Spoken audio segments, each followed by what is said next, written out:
शिक्षा के मंदिर में संस्कार के दीपक जलाएं। बच्चों को कौशल के साथ नैतिक शिक्षा भी देनी चाहिए, तभी देश में मेघा की रोशनी जलेगी और बच्चों को सही कामयाबी मिलेगी। ये सारी बातें राष्ट्रीय आचार्य श्री सुदर्शन जी महाराज का कहना है। बिहार झारखंड के साथ साथ देश भर में शिक्षा की अलग जखाने की कोशिश की है। लॉकडाउन के दौरान सुदर्शन जी महाराज के स्कूल में बच्चों की ऑनलाइन शिक्षा के साथ साथ बच्चों को एक अच्छा नागरिक बनाने की ट्रेनिंग भी दी जा रही है। नमस्कार, मैं हूं विनीता मिश्रा, तो लेकर आए हैं आप सबों के लिए लॉकडाउन स्पेशल।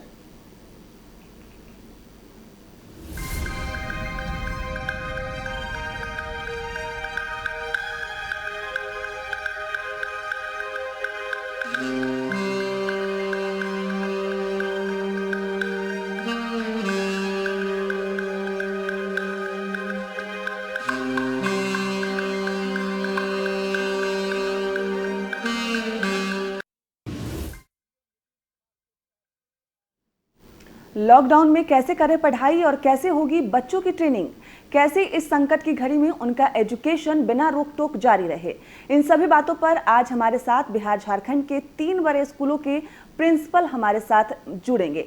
हम बारी बारी से सबसे बात करेंगे और पटना सेंट्रल स्कूल के प्रिंसिपल उमा शंकर सिंह हमारे साथ होंगे। वहीं लड़कियों के लिए पटना में अग्रिम संस्था के आचार्य श्री कृष्णा निकेतन के प्रिंसिपल अनीता सिंह भी हमारे साथ इस चर्चा में रहेंगी। साथ ही झारखंड से देवघर सेंट्रल स्कूल के प्रिंसिपल सुबोध कुमार झा भी हमें इस दौरान कई टिप्स देंगे। तो सबसे पहले पटना सेंट्रल स्कूल की बात करते हैं, जहां के प्रिंसिपल उमा शंकर हमारे साथ जुड़ चुके हैं। उमा शंकर जी, आपका बहुत बहुत स्वागत है वी न्यूज में। धन्यवाद। नमस्ते। नमस्ते उमा शंकर। नमस्ते उमा शंकर जी, आपसे जानना चाहेंगे कि आपके स्कूल में उन बच्चों के लिए क्या कुछ तैयारी है जिनके पास ऑनलाइन पढ़ाई के लिए संसाधन नहीं है।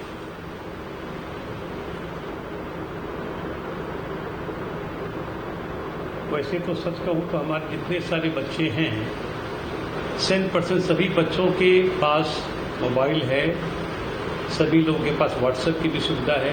कुछ एक ऐसे बच्चे हैं जो गांव में अभी चले गए हैं लॉकडाउन के क्रम में, उनके पास थोड़ी दिक्कतें आ रही है। फिर भी हमारे पास हमारा जो अपना ऐप है, ई सुदर्शन ऐप हमारा अपना है, उस ऐप के माध्यम से हम बच्चों को असाइनमेंट भेजते हैं, बच्चों को हम कोई भी टीचिंग लर्निंग मटेरियल्स देते हैं।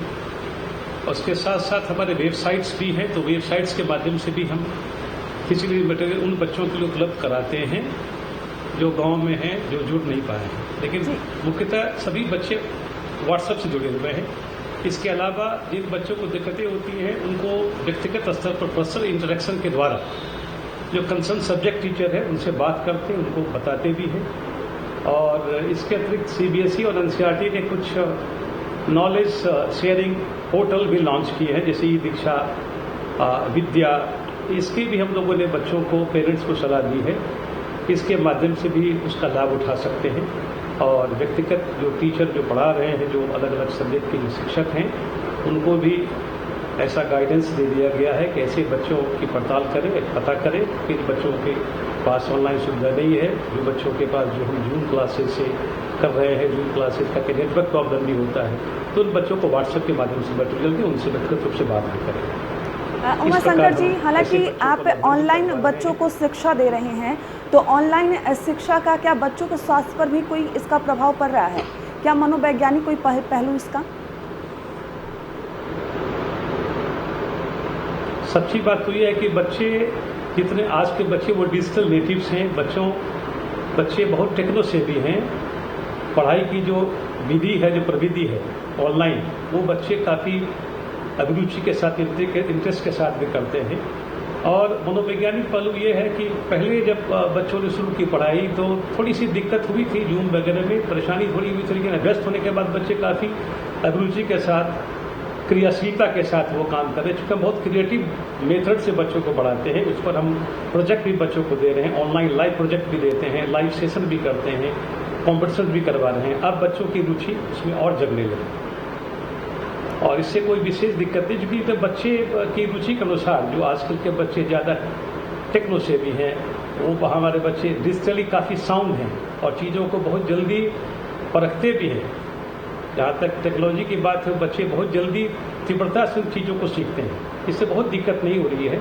हाँ, बहुत देर तक पढ़ाई करने पर थोड़ा सा बच्चों के आई पर स्ट्रेन आता है, इसलिए हम लोगों ने बच्चों की सलाह दी है कि आप थोड़ा सा घूम फिर लिया करो। 20-20 मिनट का हमने जो टाइम स्लॉट का जो इंटरवल दिया है, 2 टाइम स्लॉट में, तब बच्चे स्ट्रेच कर लेते हैं, थोड़ा सा घूम घाम लिए घर में ही, तो बहुत दिक्कत नहीं होती है। तो आई स्ट्रेन तो नॉर्मल चीज़ है, 3-4 पीरियड कंटिन्यूस पढ़ाने के बाद आई स्ट्रेन हल्का फुल्का आता है, तो वो सब चीज़ें सही होती है। मैंने बच्चों को कहा सही पोस्चर में पढ़ो, इरेक्ट पोस्चर रहे, और जो 2 पीरियड के बीच में जो अंतराल, उस अंतराल में आप थोड़ा घूम फिर लीजिए, थोड़ा सा स्ट्रेच आउट कर लीजिए बॉडी को, तो फिर बहुत विशेष दिक्कत नहीं हो रही है। और पेरेंट्स का पूरा सपोर्ट है, तो पेरेंट्स के संरक्षण में, सुपरविजन में, सेफ एंड सपोर्टिव इन्वायरमेंट में बच्चे पढ़ रहे हैं, इससे कोई दिक्कत नहीं हो रही है। हमारे पेरेंट्स में हमारे साथ हैं, उनका सहयोग समर्थन मिल रहा है, तो उससे कोई विशेष दिक्कत नहीं हो रही, बच्चे काफ़ी चाव से पढ़ते हैं, खुशी से पढ़ते हैं। तो विद्यालय प्रबंधन के द्वारा पूरी तैयारी कर ली गई है ताकि बच्चे पैनिक ना हो इस कोरोना संकट में।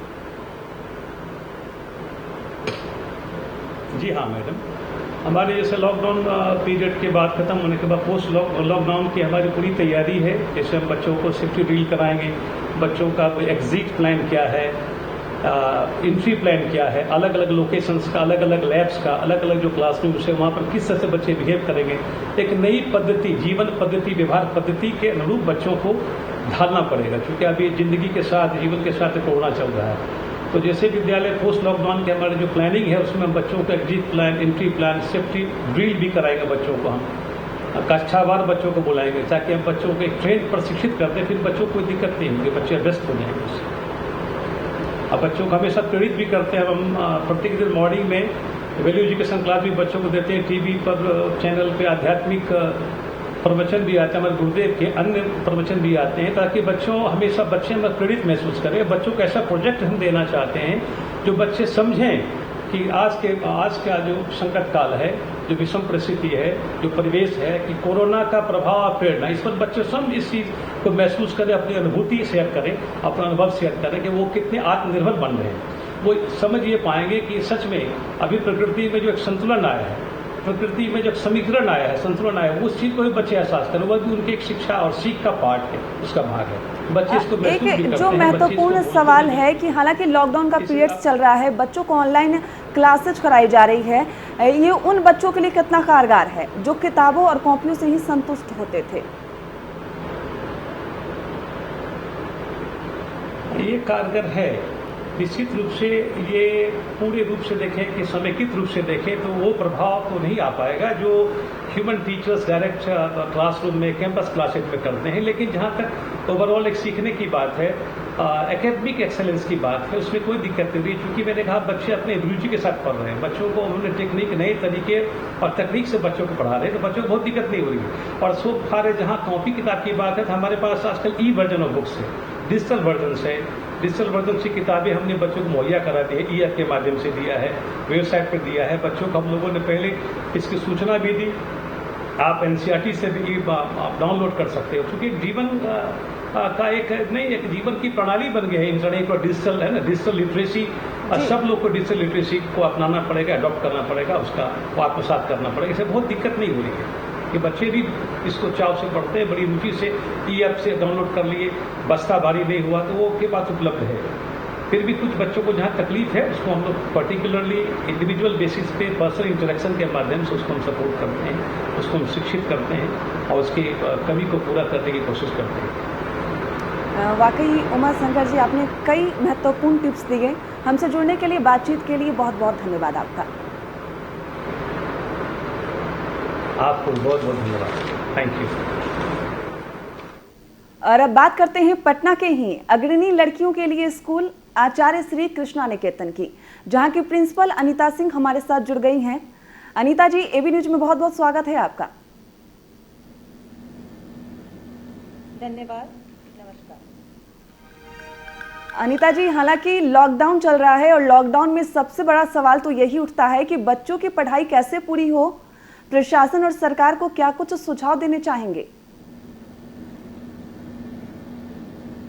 देखिए, ये लॉकडाउन के वजह से जो एजुकेशनल लाइन में डिजिटल रेवोल्यूशन आया है, इसके लिए 3 चीजें बहुत ही जरूरी है। डिवाइस, डेटा और अफोर्डेबिलिटी। और जहां तक हम अफोर्डेबिलिटी की बात करें तो हर घर में डिवाइस मौजूद हो भी सकता है, नहीं भी हो सकता है। तो इसके लिए मेरी सरकार से यही अपेक्षा है कि फ्री एजुकेशनल चैनल्स जो टीवी पे अभी सिर्फ दूरदर्शन पे आ रहे हैं, इनको बढ़ा दिया जाए और बहुत सारे चैनल्स में इसको उपलब्ध कराई जाए।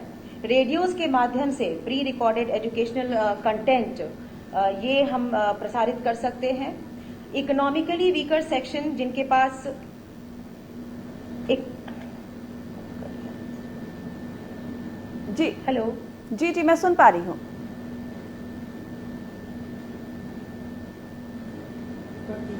जी बोलिए।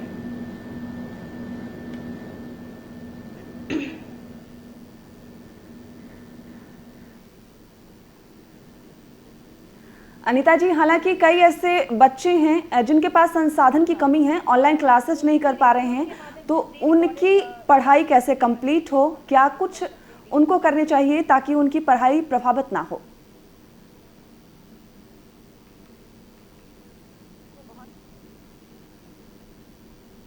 प्रोविजन दे दे सब्सिडाइज्ड रेट, प्रोविजन दे दे सब्सिडाइज्ड रेट पे। और दूसरी बात है कि ऑनलाइन फ्री ई बुक्स अगर हम सप्लाई करवाएं, सरकार की तरफ से अगर सप्लाई हो जाए तो ये बहुत ही मददगार हो सकती है। रिमोट एरियाज में जहां पे इलेक्ट्रिसिटी की सप्लाई आती है और जाती है, इसको थोड़ा सा सुधार दिया जाए। और जिस तरह से रेलवेज में वाईफाई उपलब्ध कराई जाती है, फ्री वाईफाई, तो कुछ घंटों के लिए अगर ये शहरों में भी और गांव में भी फ्री वाईफाई की फैसिलिटी अगर सरकार ऐसा उपलब्ध कर सकते हैं तो ये बहुत बड़ी हेल्प हो जाएगी। जैसा कि मैं एक एग्जांपल देना चाहती हूँ, उत्तर प्रदेश में अखिलेश यादव जी ने फ्री टैबलेट बांटा था लड़कियों को भी और बच्चों को भी। तो क्यों ना बिहार में भी इस तरह का कुछ किया जाए, सरकार ऐसा स्टेप उठा सकते हैं अगर, तो बहुत ही अच्छी बात हो जाएगी। साथ साथ बच्चों के हेल्थ केयर पे अगर एजुकेशनल के साथ साथ उनके हेल्थ एंड आई केयर के लिए, क्योंकि आंखों पे बहुत बुरा असर पड़ रहा है, इसके लिए ऑनलाइन एजुकेशन में क्या क्या टिप्स हम दे सकते हैं, अगर सरकार की तरफ से ये हमेशा एडवर्टीजमेंट के माध्यम से या जिस भी तरीके से हम बार बार इसको रिले करें, साथ साथ उन्हें हम काउंसलिंग, हेल्थ काउंसलिंग करें, कार्डियोवैस्कुलर एक्सरसाइजेस बताएं, तो ये बहुत ही हेल्पफुल हो जाएगा। और बच्चों में ये अवेयरनेस डालें कि फ्रूट्स, वेजिटेबल्स, विटामिन ए ये कितनी ज़रूरी है आंखों के लिए और अपने हेल्थ के लिए। तो ये सारे स्टेप्स अगर सरकार उठाए तो ये शिक्षकों को भी और सारे स्कूल्स को भी ये हेल्पफुल होगा। कोरोना जी, अनीता जी, हालांकि कोरोना का पहला दौर चीन से स्टार्ट हुआ और वहाँ लगभग 6 से 7 महीने लग गए, तब जाके वहाँ शैक्षणिक संस्थान खुले। अगर ऐसी स्थिति भारत में आती है तो सिलेबस कैसे पूरे होंगे बच्चों के? ऐसी स्थिति आ सकती है, इसके लिए हमें प्लान बी, प्लान सी तैयारी रखनी ही होगी। और अगर ऐसी स्थिति आती है तो हमें सबसे पहले सिलेबस को रीडिजाइन करना पड़ेगा। सिलेबस कट शॉर्ट करना सही उपाय नहीं, मेरे हिसाब से सही उपाय नहीं है, लेकिन सिलेबस को हम रीडिफाइन करें, टीचिंग लर्निंग स्टाइल बदलें, रेलेवेंट सिलेबस बनाएं और बच्चों की दक्षता और क्षमता को ध्यान में रखते हुए creative learning, critical thinking, problem solving, इन सारी बातों को ध्यान में रखते हुए हम सिलेबस को रीडिजाइन करें, कॉन्साइज कर दें। जी, तो ये ज्यादा हमें कारगर हो सकता है सिलेबस कंप्लीट करने में। दूसरी बात है कि सिलेबस के अलावा हेल्थ सबसे ज्यादा इम्पोर्टेंट है। सबसे पहले तो हम बच्चों को जीने की विधि और हेल्थ अवेयरनेस का ज्ञान दें और सिलेबस तो बाद की बात है। जी, हालांकि अभी सरकार सीबीएसई 10वीं और 12th के परिणाम निकालने के लिए संकल्पित है, तो क्या लगता है इस बार भी बिहारी बालाओं का जलवा बरकरार रहेगा? देखिए, ये तो थोड़ा सा जेंडर बायस ना होते हुए मैं ये जवाब देना चाहूंगी। नहीं, अगर पिछले 3-4 सालों की अगर बात करें तो लगातार बिहारी बालाओं का ही जलवा रहा है, तो क्या लगता है इस बार भी वो कंटिन्यू होगा? लगातार लड़कियां ही बाजी मार रही हैं, तो ऐसी उम्मीद अभी भी रखी जा सकती है, क्योंकि लड़कों का थोड़ा सा ध्यान इधर उधर आकर्षित हो जाता है, डाइवर्ट हो जाते हैं बच्चे, लड़के, और लड़कियां थोड़ा सा ज्यादा फोकस सीरियस होती हैं पढ़ाई में। तो मेरी उम्मीद है कि इस बार भी लड़कियां ही बाजी मारेंगी। और एक महत्वपूर्ण सवाल कि लॉकडाउन में जो क्लास स्थगित हो गए हैं, बच्चे घर पे छुट्टियां मना रहे हैं, तो क्या लगता है इस बार गर्मी की छुट्टी बच्चों को मिलेगी या फिर बच्चों की छुट्टियों में भी कटौती की जाएगी? देखिए, बच्चे तो ऑनलाइन पढ़ाई कर ही रहे हैं और ऑनलाइन पढ़ाई जो हो रही है वो ज़्यादा स्ट्रेसफुल है, क्लासरूम टीचिंग से ज़्यादा स्ट्रेसफुल है। और मेरा ये मानना है, एक एजुकेशनिस्ट और एक चाइल्ड साइकोलॉजिस्ट के हिसाब से मैं अगर सोचूं तो बच्चों से हमें बचपना हमें नहीं छीननी चाहिए। और बच्चे तो लगातार पढ़ ही रहे हैं, अभी पार्क में नहीं जा रहे हैं। लॉकडाउन की वजह से उन्हें भी एक कैदी की तरह उनकी जीवन व्यतीत हो रही है। वो ना रिश्तेदारों से मिल पा रहे हैं, ना दोस्तों से मिल पा रहे हैं। तो लॉट ऑफ स्ट्रेस उनके दिमाग में अभी मेंटल प्रेशर हो रहा है। तो अगर हम लंबी छुट्टी ना करके, 1 महीने की छुट्टी ना करके 15 से 20 दिन की छुट्टी अगर कर दें तो ये उनके मेंटल रिलैक्सेशन में हेल्पफुल होगा और बच्चे थोड़ा सा अपने आप को स्ट्रेस फ्री महसूस करेंगे। तो मतलब कोरोना संकट के बाद अगर स्कूल, शैक्षणिक संस्थान खुलते हैं तो हालांकि उतनी लंबी छुट्टी नहीं होगी गर्मियों की, लेकिन छुट्टियां दी जाएगी बच्चों को। हाँ, छुट्टी होनी चाहिए बच्चों को रिलैक्सेशन के लिए, मेंटल रिलैक्सेशन के लिए। तो ये उन बच्चों के लिए वाकई अच्छी खबर है जो सोच रहे थे कि इतनी लंबी छुट्टी हो गई, शायद अब छुट्टी ना मिले। एक महत्वपूर्ण सवाल अनीता जी, हालांकि ऑनलाइन क्लासेस चल रहे हैं। लंबी छुट्टी बच्चे घर से रखे, जो क्लासरूम स्कूल से उठकर घर तक चला गया है।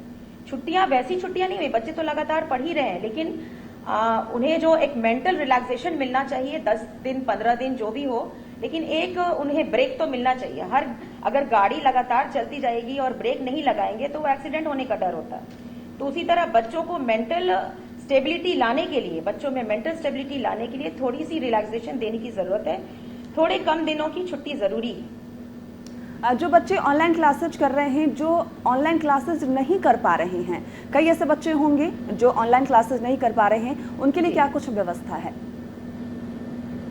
जी, हम लोग अपने विद्यालय में, कृष्णा निकेतन में, हम लोगों ने प्री रिकॉर्डेड कंटेंट बना रखे हैं और नोट्स भी तैयार की रखी है। और सारे टीचर्स को टीचर्स इसमें कार्यरत हैं, वीडियो बनाने में और CD कंटेंट बनाने में, और ई-लाइब्रेरी की व्यवस्था कर दी गई है। जब भी बच्चे चाहें उनको उपलब्ध करा दी जाएगी। और हम लोग कोशिश में लगे हैं कि बच्चों को घर तक हम ये कंटेंट पहुंचा दें। जिस तरह से हम लोगों ने किताबों का व्यवस्था किया, बच्चे ऑनलाइन बुक्स ले लिए, ई बुक्स हम लोग ने बच्चों को उपलब्ध कराया है, PDF बनाकर उपलब्ध कराया है। और इसके अलावा हम वीडियो कंटेंट भी बनाकर बच्चों तक पहुंचाने की कोशिश कर रहे हैं। यहाँ तक कि हमारे विद्यालय में टीचर्स कॉन्फ्रेंस कॉल के थ्रू बच्चों से बात कर रहे हैं, उन्हें पढ़ाई के बारे में और जो भी शिक्षा दी जा रही है उसके बारे में बात कर रहे हैं। तो ऐसा तो हमारा कोशिश हमेशा जारी रहेगा और हम पूरी कोशिश में लगे हैं कि कोई भी बच्चा वंचित ना हो। जिनके पास डिवाइस नहीं भी है उन तक भी हम शिक्षा पहुंचाएं। हालांकि बच्चे फिलहाल ऑनलाइन क्लासेज कर रहे हैं, कई ऐसे बच्चे होंगे जिन्हें किताब और कॉपी से पढ़ने की आदत है, तो क्या वो बच्चे इस तरह की ऑनलाइन क्लासेस से संतुष्ट हैं? देखिए, ऑनलाइन क्लासेस जो हैं वो क्लासरूम टीचिंग को रिप्लेस नहीं कर सकते जी, लेकिन हाँ, अभी कोई रास्ता ही नहीं है ऑनलाइन क्लासेस के अलावा।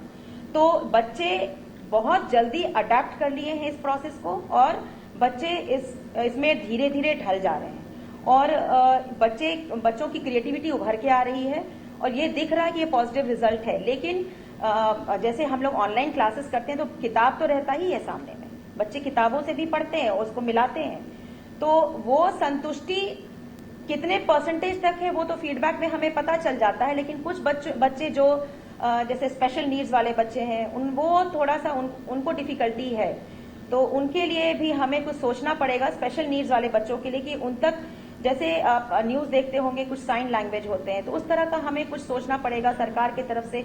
अगर इस तरह की कुछ हमें हेल्प मिल जाए कि हम उन बच्चों तक भी शिक्षा को पहुंचाएं तो ये बहुत ही अच्छा स्टेप होगा।